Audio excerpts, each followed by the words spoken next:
Today in Wuthering Waves, we're doing our first real guide here, and I wanted to start with echoes because I feel like this is one of the more unique things to Wuthering Waves, so even for players that played Genshin a lot, echoes could be still a little confusing. I do first want to start with what echoes are, and I want to explain it in a way that also non-Genshin players understand. Echoes are equipable items that increase your character's strength. Each character can have up to 5. As you can see, this morning AX here gives me 13.8 crit rate when he's plus 20, and we unlock some substats here via tuning, which we'll talk about in a second. All echoes fall under a certain faction, we can call it. We have Freezing Frost, Molten Rift, blah blah blah. And if you have multiple echoes of the same faction equipped, you'll get some bonuses known as the Sonata effect. In Sierra's Gale case, we have some arrow damage buffs. In the beginning, I would not worry about sets too much at all, honestly. The most important thing is having the correct main stat, like arrow damage bonus for Gion, because he is an arrow damage DPS. Currently, we have a cost of 12. Everyone starts off with a cost of 8, but you should very quickly be able to get to 10, and pretty quickly after that to 12. And there are 3 main types of echoes, ones that cost 4, ones that cost 3, and ones that cost 1. So as you might guess, the ones that cost 4 are much stronger. First of all, they can have special main stats you will not find on cost 1 or 3.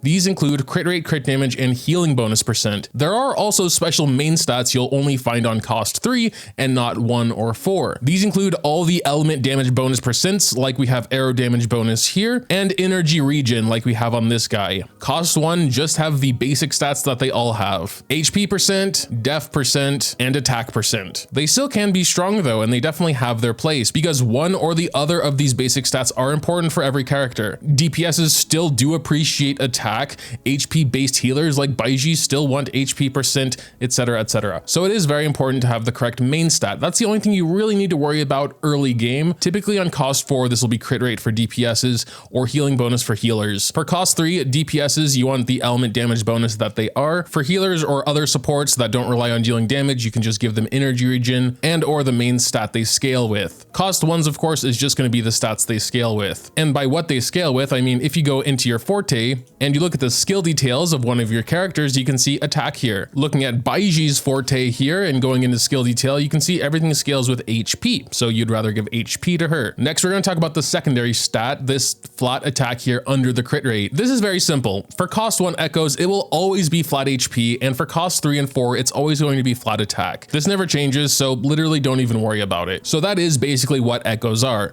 Now we're going to talk about how to upgrade them. You just choose the echo you think is good for your character and hit the upgrade button over here. There are 2 main things to do here. First is basic upgrade. My traffic illuminator here is currently level 15, and outside of echoes you've already raised, like this plus 20 here that's currently not equipped on anyone, you can only use these sealed tubes. You'll get these sealed tubes here and there as one-time rewards, or you can go to a tacit field and spin some wave plates, but I do not recommend this early game. Just use the free resources you get wisely, and you shouldn't need to come to a tacit field early game. You do also get a small amount of these sealed tubes from world bosses, possibly elsewhere. I'm not too sure about every place they can drop, but still, it's not very much, so you do need to be a little careful with your resources here. Let's actually go to my +0 here so we can see how that works. So we're going to feed him most of what I have. I think this is a good little guy. He's a cost 1, he has attack %, can be very helpful. We're just gonna get him up to +10 for now. We use a few materials there.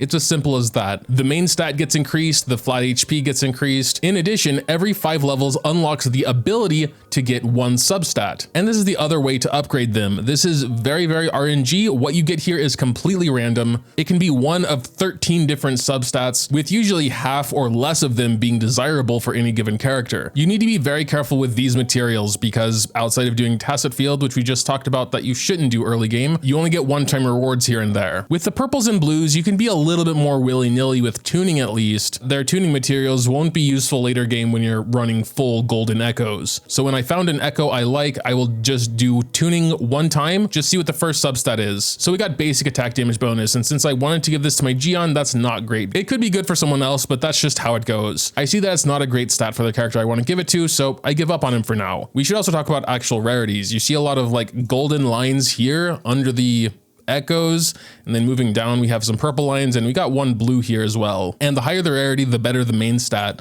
Like we have a +15 Electro Predator here with 9.1 attack, and only a +10 Tic Tac with 9.3 attack. So 5 levels lower, but already has more attack. What is interesting though is that these substats, the ones you get from tuning, are always the same values, regardless of cost or rarity. They do have a range, like our 10.1% attack could have rolled as low as 6.4 or as high as 11.6, but we will have that same range on a cost 1 blue echo, for example. In terms of actually leveling your echoes, unless you have a very, very promising one, like I felt like I had here with this was my first 5-star echo, the spearback. It had arrow damage bonus. The substats actually turned out pretty well in my opinion, so I maxed him, but it was very expensive. It ate a big chunk of the free like level up material we got. So in general, I definitely wouldn't spend much on greens or blues. You have enough strength to get through like all the early game stuff you need to without investing in the low rarity echoes.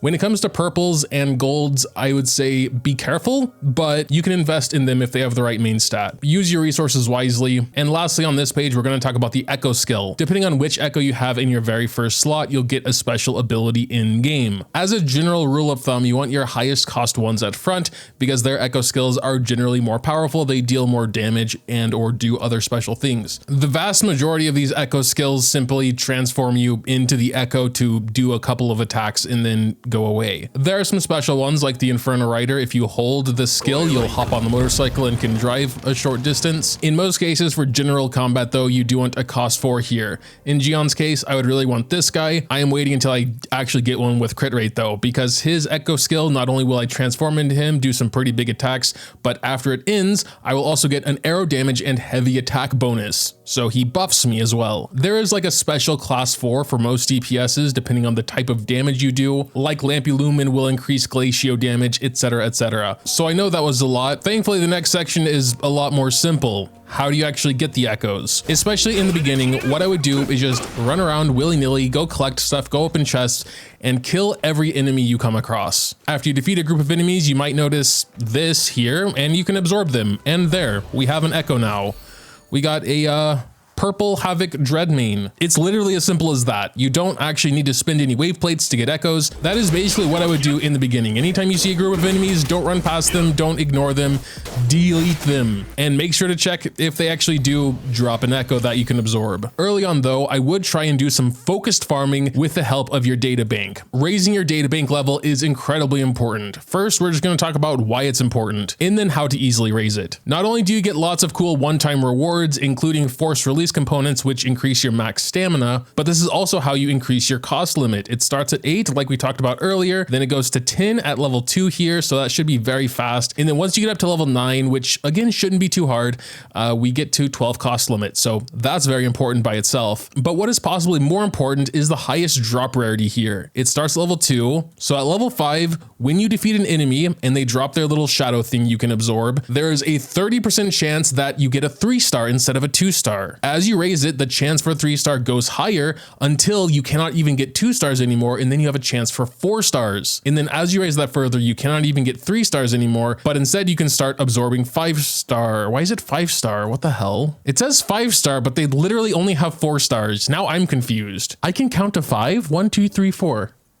Okay, whatever. 5-star, 4-star, golden. Let's just call them golden. At level 15, you have a 30% chance to absorb golden echoes, and that only goes up higher and higher. At 17, where we currently are, every echo we absorb, there's a 50% chance it is golden, and that's golden. So we've established raising your data bank is very important. How do you do it? It's actually very easy. So let's just go 1 tab down here, and you can see all the echoes you've ever collected and the rarities of the echoes you've collected. Every time you collect a new echo or a new rarity of echo, you get data bank XP. By default, it's sorted by rarity. So what you want to do is actually scroll all the way to the bottom. And if there are any question marks here, it'd be a good idea to go find them with the track button. So down here, the highest rarity I've ever absorbed of these 4 enemies is blue, but I have the ability to absorb gold now. So basically, if I wanted some quick XP, I would just go over here and hit this track button as well, and then, you know, detect for this X-Karat over here. So sure, let's do a demonstration. There's a resonance beacon right there, and there are the little guys. So let's go ahead and defeat them, hope for a drop.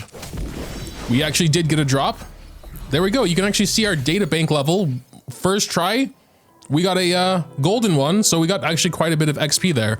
It's very easy. Of course, until you get to level 15, you're just gonna have to settle for, you know, aiming for purples to raise your databank level. And then, you know, once you do get to 15, 16, 17, and you have some decent chances for 5 stars to drop, that's when you can really start aiming for the ones you want on the right sets, for example. Like, I'd be in a pretty good position to go farm these guys now in the Sierra Gale collection for my Gion. Another quick way to level up your databank is to go to this last tab here called Data Merge. And here you can just hit auto select and 5 echoes of the lowest rarity you have will go in here. And based on your databank level, like ours is now currently 18, we'll have a 50% chance for 5 star, 50% chance for 4 star. You can also get bonus echoes here. Super early game, I would avoid throwing purples in because they can still be useful. You could also just go check all your purple echoes, make sure none are good or useful for you. And if you do find some you might want to raise, you just go up here to this little lock button, click that, and then they won't get thrown into the data merge. But yeah, this is very useful to get your databank up quickly because not only will new echoes give you XP, but new rarities of echoes as well. I would wait until you're at least databank level 11 to do the data merge though, so you have a 50% chance for 4 stars. It would be preferable if you can wait until at least 15 though, so you have a chance for 5 stars. But yeah, just so you can see how it works, we're going to do it a couple of times here. I'm at the point where I'm farming 5 stars now, so I don't need that many purples anymore, so we can go ahead and do this. We should have like a 50% chance to get 5 stars according to my databank level, so we'll see here. There we do got a 5 star and an extra 4 star. You can randomly get a bonus there. Got another golden. I'm pretty sure I didn't even have that guy. So just from those few merges, let's see if we got any data XP. We are at 0 XP for 18. And if we actually leave the menu here, you can see we actually do get some from our cruise wing there. That was actually it. So we only got 20 XP. I guess we had all the other 5 stars. This is definitely the lazier method, but you don't really have a use for greens and blues and soon enough purples as well. You can get some more focused echoes by doing the tacit field, but again, I don't think that's worth it right now. We did do one tacit clear just so you can see the rewards here. We are currently rank 4. The rewards, of course, do get better as you get a higher rank. So just for reference, these are the rank 4 rewards. They're actually slightly better than I thought. You know, we did get a gold echo there and an okay amount of materials, but I still do think it's much more worth just raising your characters, getting the stuff you need for them. Ooh, we got a turtle this time. Golden? Yes, I think, oh no, it's purple.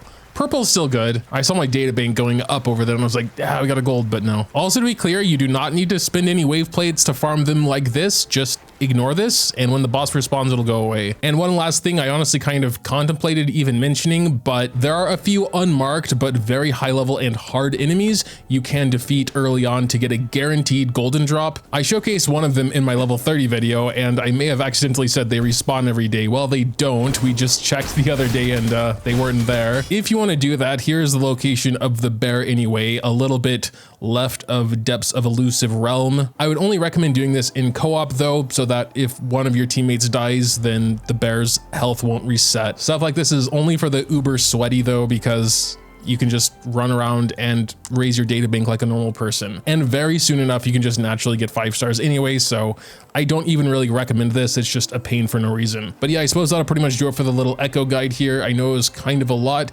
Main takeaways is be careful with your resources, get your data bank up as high as you can, as fast as you can. But most importantly, have fun.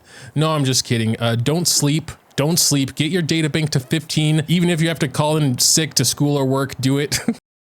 So I was just farming this monkey with Ged here, and we actually dropped a golden crit rate monkey. We're gonna see how it rolls, starting with just +5 to get that first tuning. Yeah, we got flat HP.